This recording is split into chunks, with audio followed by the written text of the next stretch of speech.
नांदेड़ की अदालत ने स्वप्निल नागेश्वर कत्ल केस के 7 मुलजिमीन को 3 दिसंबर तक पुलिस हिरासत में भेज दिया है।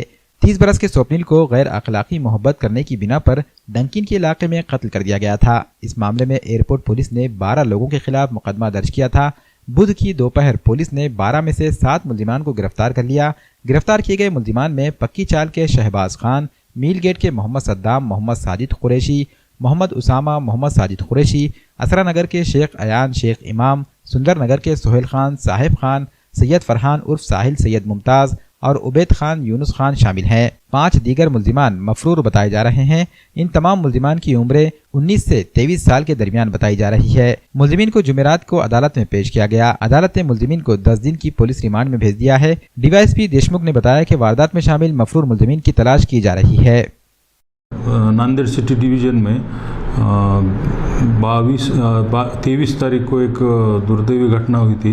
वो घटना में ऐसा हुआ था, कुछ अज्ञात 10 से 12 बच्चों ने एक स्वप्निल नाम के आदमी को नमस्कार चौक विमानतल के एरिया से उठा कर लाए, वहाँ मारपीट किया।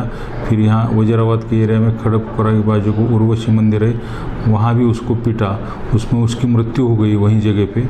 और उसके बारे में उनके जो पिता है, स्वप्निल के पिता मयत शेषराव नागेश्वर, उनने कंप्लेंट दिया। उनको नाम मालूम नहीं थे, लेकिन उनके कंप्लेंट के ऊपर कंप्लेंट के साथ तहत 10 से 12 अनोळखी व्यक्ति के खिलाफ गुना दाखिल कर दिया हमने, मर्डर और राइटिंग का। उसमें माननीय पुलिस अधीक्षक श्री कोकाटे साहब, उनके आदेश से मैं खुद तपास कर रहा हूँ। बाद में तपास में CCTV फुटेज, प्रत्यक्षदर्शी 2-3 साक्षीदार और जो रोड है, घटनास्थल का क्रम है, उनसे जो फरार आरोपी थे, अननोन आरोपी, उनके खिलाफ हमारे पास एविडेंस मिला।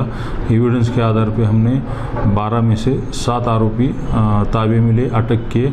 उनको आज कोर्ट में तपास के लिए पुलिस कोठरी की मांग की हमने। उसमें हम 3 तारीख तक माननीय न्यायालय ने 10 दिन की पुलिस कोठरी आरोपी की दी है।